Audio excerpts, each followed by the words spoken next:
ਕੌਮੀ ਟੀਮ ਵਿੱਚ ਗਰੋਹਬੰਦੀ ਤੇ ਸਾਜ਼ਿਸ਼ਾਂ ਬਾਰੇ ਰੋਜ਼ ਦਿਹਾੜੇ ਕੋਈ ਨਾ ਕੋਈ ਨਵੀਂ ਖਬਰ ਸਾਹਮਣੇ ਆਉਂਦੀ ਹੈ। ਵਰਲਡ T20 ਵਿੱਚ ਬੁਰੇ ਤਰੀਕੇ ਨਾਲ ਹਾਰ ਮਗਰੋਂ ਆਖਿਆ ਜਾ ਰਿਹਾ ਸੀ ਕਿ ਖਿਡਾਰੀ ਆਪਸ ਵਿੱਚ ਨਫ਼ਰਤਾਂ ਪਾਲ ਰਹੇ ਨੇ। ਸ਼ਾਹਿਦ ਅਫਰੀਦੀ ਤੇ ਉਹਨਾਂ ਦੇ ਗਰੁੱਪ ਨਾਲ ਜੁੜਤ ਰੱਖਣ ਵਾਲੇ ਨਾਮ ਨਿਹਾਦ ਤਜ਼ਕੀਆਕਾਰਾਂ ਟੀਵੀ ਸਕਰੀਨਾਂ ਰਾਹੀਂ ਸਾਰੇ ਇਲਜ਼ਾਮ ਕਪਤਾਨ ਬਾਬਰ ਆਜ਼ਮ ਉੱਤੇ ਲਾ ਛੱਡੇ ਤੇ ਸਾਬਤ ਕਰਨ ਦੀ ਕੋਸ਼ਿਸ਼ ਕੀਤੀ ਕਿ ਜਿਵੇਂ ਸਾਰੇ ਮਸਲਿਆਂ ਦੀ ਜੜ ਬਾਬਰ ਹੀ ਹੈ। ਕਿਸੇ ਇਹ ਨਾ ਆਖਿਆ ਕਿ ਸ਼ਾਹੀਨ ਅਫਰੀਦੀ ਸਣੇ ਕੋਈ ਵੀ ਬੌਲਰ ਅਜਿਹਾ ਨਹੀਂ ਸੀ ਜਿਸ ਨੇ ਚੰਗੀ ਕਾਰਕਰਦਗੀ ਵਿਖਾਈ ਹੋਵੇ।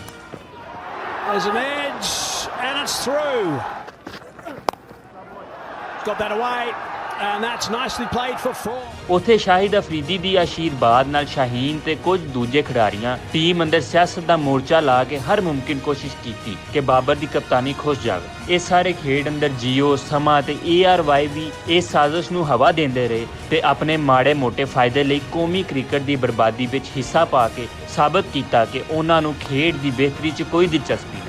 ਹੁਣ ਜਦ ਇਹ ਸਾਰੀਆਂ ਸਾਜ਼ਿਸ਼ਾਂ ਬੇਨਕਾਬ ਹੋ ਰਹੀਆਂ ਨੇ ਤੇ ਸਾਹਮਣੇ ਆ ਰਿਹਾ ਹੈ ਕਿ ਬਾਬਰ ਆਜ਼ਮ ਨੂੰ ਪੰਜਾਬੀ ਹੋਣ ਪਾਰੋਂ ਨਿਸ਼ਾਨਾ ਬਣਾਇਆ ਜਾ ਰਿਹਾ ਹੈ। ਨਸਲੀ ਤਾਸੁਬ ਨੂੰ ਹਵਾ ਦੇ ਕੇ ਇੱਕ ਸ਼ਾਨਦਾਰ ਖਿਡਾਰੀ ਨੂੰ ਨੁਕਰੇ ਲਾਉਣ ਦੀ ਕੋਸ਼ਿਸ਼ ਕੀਤੀ ਜਾ ਰਹੀ ਹੈ, ਜਿਹਦੇ ਵਿੱਚ ਸਭ ਤੋਂ ਵੱਡਾ ਕਿਰਦਾਰ ਸ਼ਾਹਿਦ ਅਫਰੀਦੀ ਜਿਹੇ ਲੋਕ ਨੇ ਜਿਨ੍ਹਾਂ ਹਮੇਸ਼ਾ ਸਾਜ਼ਿਸ਼ਾਂ ਰਾਹੀਂ ਕੌਮੀ ਕ੍ਰਿਕਟ ਨੂੰ ਨੁਕਸਾਨ ਪਹੁੰਚਾਇਆ ਹੈ। Chairman cricket board Mohsin Naqvi ਹੋਰਾਂ ਨੂੰ ਇਹਨਾਂ ਸਾਜ਼ਿਸ਼ਾਂ ਦਾ ਫੌਰੀ ਨੋਟਿਸ ਲੈ ਕੇ ਟੀਮ ਦੇ ਅੰਦਰੋਂ ਤੇ ਬਾਹਰੋਂ ਹੋਣ ਵਾਲੀ ਸਿਆਸਤ ਨੂੰ ਜੜੋਂ ਮੁਕਾਉਣਾ ਪਏਗਾ, ਨਹੀਂ ਤਾਂ ਸਾਡੀ ਕ੍ਰਿਕਟ ਦਾ ਹਾਲ ਵੀ ਹਾਕੀ ਵਰਗਾ ਹੋਵੇਗਾ।